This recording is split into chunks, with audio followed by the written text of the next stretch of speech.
बंद हो गया है।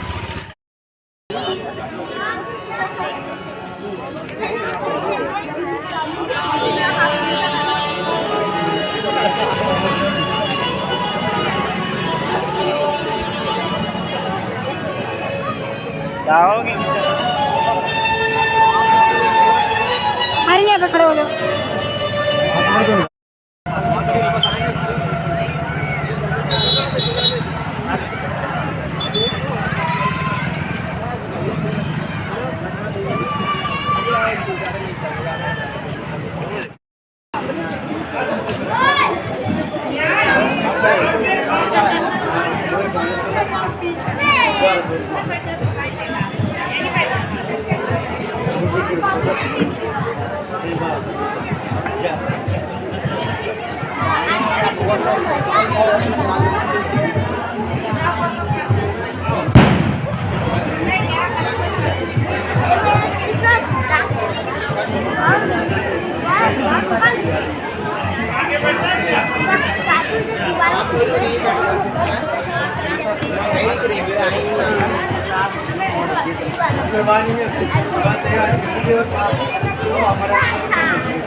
शोभायमान है तथा कंठ में नागराज वास की हार के रूप में सुशोभित है, जिनके गले में नर मुंडों की माला पड़ी हुई है तथा अंगों में चिता की भस्म विभूषित है।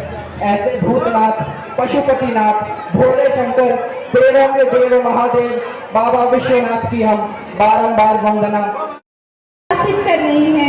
उस चराचर स्वामिनी, उद्भव स्थिति संहार कारिणी, सदा वंदिता माँ भगवती दुर्गा की हम आराधना करते हैं। जन जन को दर्शन दे रही माँ दुर्गा भवानी, जन जन को दर्शन दे रही नारायण नारायण।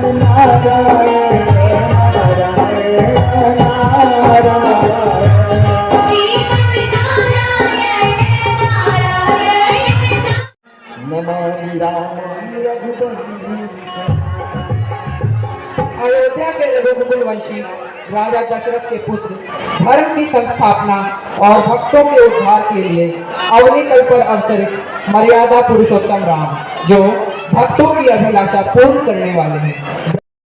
विकास और संहार की अधिष्ठात्री देवी तथा क्लेशों को हरण करने वाली सीता, जिन्होंने वन में राम का साथ दिया और अनंत कष्टों का सामना किया।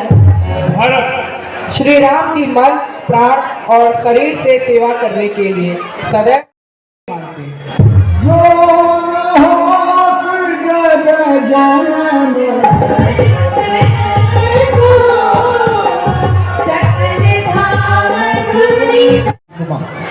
जिन्हें राजा दशरथ राम वन गमन के समय राम परिवार के सदस्यों को मोक्ष दिलाने वाले केवट निषाद राज सबरी भगवान श्री राम जीवन के अंतिम क्षणों में श्री राम जी का दर्शन पाया। सेना जय श्री राम, जय श्री राम, जय श्री राम। संग्राम किया रावण किंतु के लिए अपनी शक्ति का दुरुपयोग करने वाला मदान रावण, जिसने राम से बैर लेकर अपना ही नहीं बल्कि अपने पूरे वंश का संहार कराया। सोने की लंका जल जाने और विभीषण के लाख समझाने पर भी जिसने राम से संहार क्यों किया, क्योंकि वह जानता था यदि राम मानव है तो उसे जीत नहीं पाएंगे और इसलिए भगवान के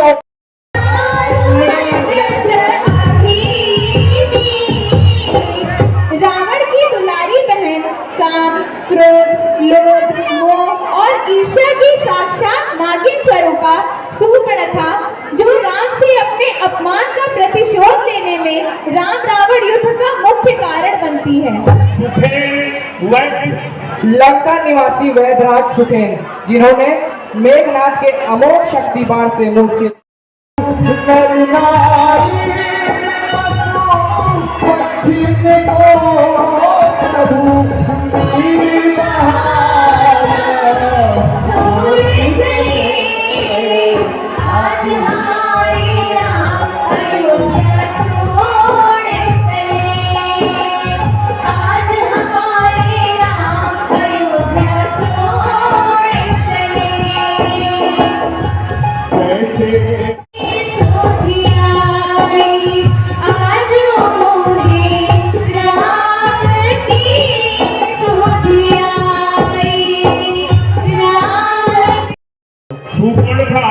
लक्ष्मण के पास जाकर कहती, एक कुंवर जी, जरा मेरी ओर तो देखो। कौन? तुम कौन हो? यहाँ क्यों आई हो? मैं आपसे विवाह करने आई हूँ। तुम्हारी मति मारी रही है क्या? ना ना कुंवर जी, ऐसी बातें नहीं करते। चल हट, नहीं तो अभी एक बार से तुझे ठिकाने लगा दूंगा। पंडखा क्रोधित होकर, तुमने मेरा अपमान किया, अब नहीं छोड़ूंगी। इस वक्त में तुम सब चैन से नहीं रह पाओगे। क्या कहती हुई सुपर्णखा सीता की ओर झपटती। इस पर लक्ष्मण प्रभु राम का संकेत पाकर उसकी नाक और कान काट देते हैं। लक्ष्मण भगवान श्री राम मानव लीलाओं को सार्थक करने हेतु एक युक्ति की रचना करते हैं। लक्ष्मण मन ही जबा लेन फूल फल जनक सुना सन बोले बिहसी कृपा सुख दे। लक्ष्मण जब कंदमूल फल लाने के लिए वन में चले जाते हैं, उसी समय बेचैन होती और लक्ष्मण से जंगल में जाकर राम का पता लगाने के लिए कहती। लक्ष्मण चिंतित हो उठते हैं कि सुनसान जंगल में माता जानकी को अकेले छोड़कर वे कैसे चले। वह सीता को समझाने बुझाने का प्रयास करते हैं और भैया राम की महाशक्ति का स्मरण दिलाते हैं। बार बार कहते हैं, भिक्षा मिले, मुझे भिक्षा दो मां, मुझे भिक्षा दो मां। सीता रावण को भिक्षा देने के लिए आगे बढ़ती है, लेकिन वह रेखा के बाहर नहीं। रावण बिना भिक्षा लिए ही पीछे हट जाता है और कहता है, मैं भक्त भिक्षा नहीं ले सकता। यदि भिक्षा देकर द्वार आए ब्राह्मण को निराश नहीं लौटाना है तो रेखा के बाहर आकर मेरी झोली भर दे मां, अन्यथा मैं लौट जाऊंगा, बिना भिक्षा लिए नहीं चला जाऊंगा। सीता सोच में पड़ जाती है। एक ओर लक्ष्मण का रेखा के बाहर न जाने का अनुनय और दूसरी ओर बिना भिक्षा लिए ब्राह्मण का भय। वह चिंतित हो उठती। अंततः वह भिक्षा देने के लिए आगे बढ़कर रेखा पार करती। रावण अट्टहास करते हुए अपने असली वेश में आ जाता है और सीता का हरण कर उन्हें रथ पर बिठाकर आकाश मार्ग से लंका की ओर प्रस्थान करता है। बीच मार्ग में गिद्धराज जटायु रावण को ललकारता है और जगत जननी को छोड़ देने का आग्रह करता है, किंतु रावण उसके आग्रह को ठुकरा देता है। अंततः दोनों में घनघोर युद्ध होता है। अंत में रावण अपनी कृपाण से गिद्धराज जटायु के परों को काट डालता है, जिससे जटायु श्री राम की लीलाओं का स्मरण कर पृथ्वी पर गिर पड़ता है। उधर लक्ष्मण को वन में सीता को अकेली छोड़कर आया देख राम चिंतित हो उठे हैं। वह लक्ष्मण को संबोधित कर कहते हैं, लक्ष्मण तुम यहाँ सीता को अकेली छोड़कर तुम यहाँ कैसे चले आए? प्रभु, मैं माँ सीता की आज्ञा का उल्लंघन ना कर सके। इस सुनसान जंगल में वंचरों और दानवों के उत्पात के बीच अकेली सीता पता नहीं कैसी होगी। चलो शीघ्र पंचवटी चले। राम लक्ष्मण तेजी से पंचवटी की ओर चल पड़ते। यहाँ आने पर कुटी खाली देख दोनों भाई अत्यंत चिंतित हो उठते हैं। वह सीता को वन वन ढूंढते हुए भटकते हैं। वृक्षों, लताओं, पक्षियों से सीता का पता पूछते हैं। प्रभु श्री राम सीता को किस प्रकार खोज रहे हैं, आइए इसे भी हम दुखी मन संशय भारी बूढ़े रिच्छेस हैं, अंगद नायक सिंधु अपार के पार उतर। किंतु जामवंत को हनुमान पर विश्वास है। वह उन्हें बुलाकर कहते हैं कि जान कपीस सबय विधि लायक बोले रिच्छेस सुनो बलधारी, राम के काज लियो अवतार, तो राम के काज में जागृत धारी।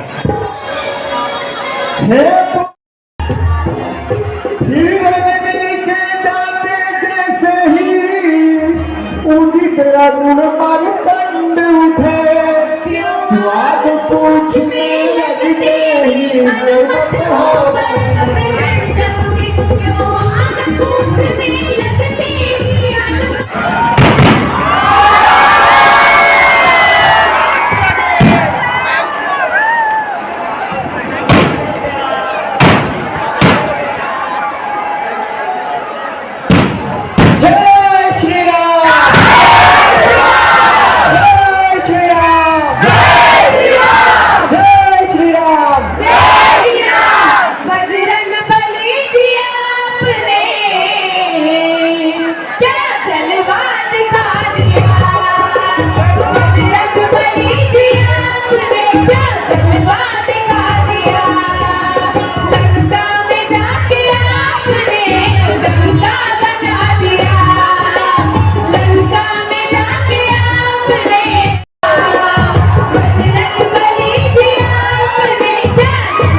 से गिरे हुए मच्छरों की तरह मसर डालता है। एक बंदर दुखी होकर श्री राम के पास जाता है। भगवान श्री राम मुस्कुराते हुए बंदर भालुओं के पास युद्ध स्थल में पहुंचते हैं। कुंभकर्ण और श्री राम में घनघोर युद्ध होता है।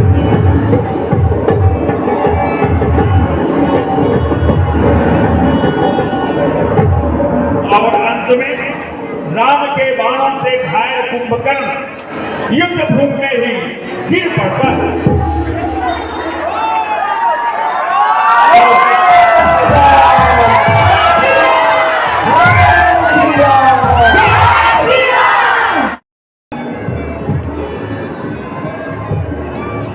लक्ष्मण मेघनाथ को ललकार कर कहते हैं, मेघनाथ, लो तुम्हारा काल और छोड़ रहा हूँ।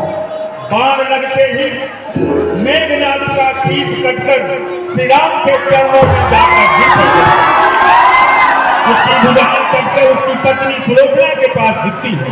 इस प्रकार मेघनाथ तीर गति को प्राप्त होता है।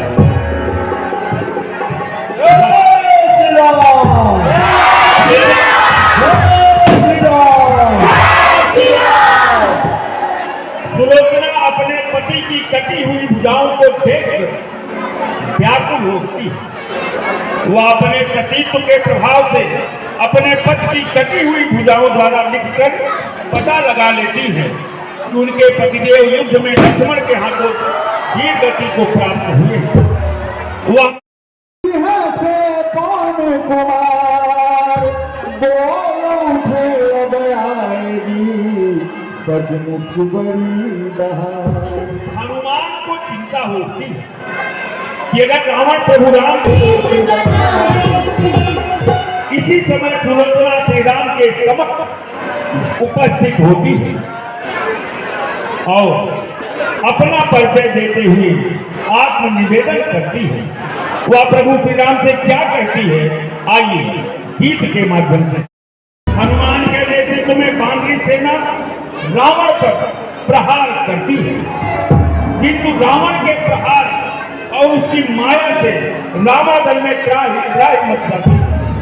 यह समाचार सुनकर भगवान श्री राम स्वयं युद्ध भूमि में पहुंचते हैं। रावण उनसे कहता, रे तपस, अब तक तुमने जिन योद्धाओं को जीता है मैं उनकी तरह नहीं हूं। मेरा नाम रावण है, रावण। जानते हो दिक्पाल भी मेरे बंदगी में आते हैं।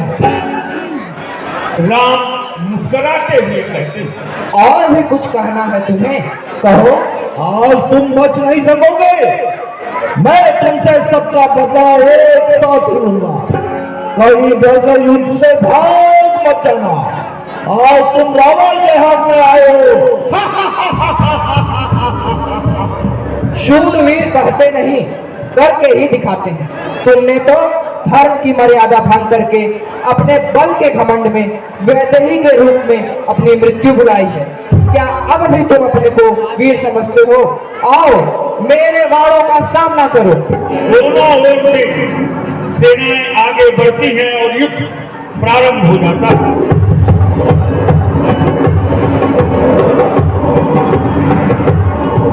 राम के भीषण प्रहार से रावण व्याकुल हो युद्ध भूमि से पलायन कर जाता है और संध्या समय अपने महल में जाकर विश्राम करता है। उसी समय मंदोदरी उसके शयन कक्ष में जाने को तैयार होने के पहले सोचती है,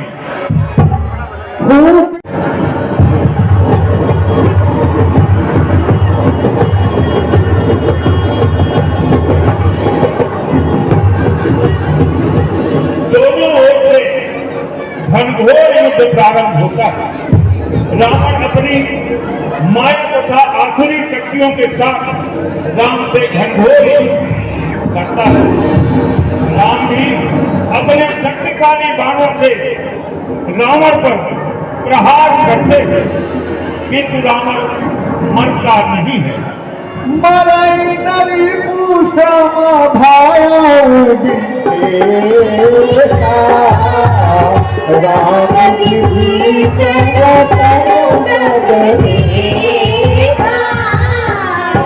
श्री राम के श्रम को व्यर्थ जाता देख विभीषण उनसे कुछ कहना चाहते हैं।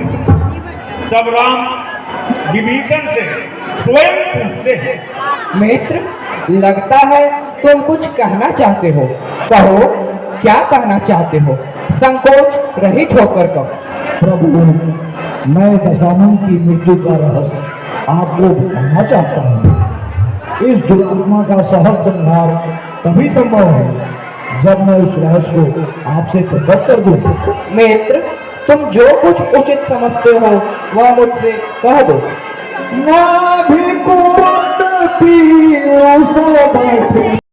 सरासन सारी छाया सदैत पीस रघुनाथ साथ चले मानव काल राम बात चलाते हैं। रावण की नाभि जय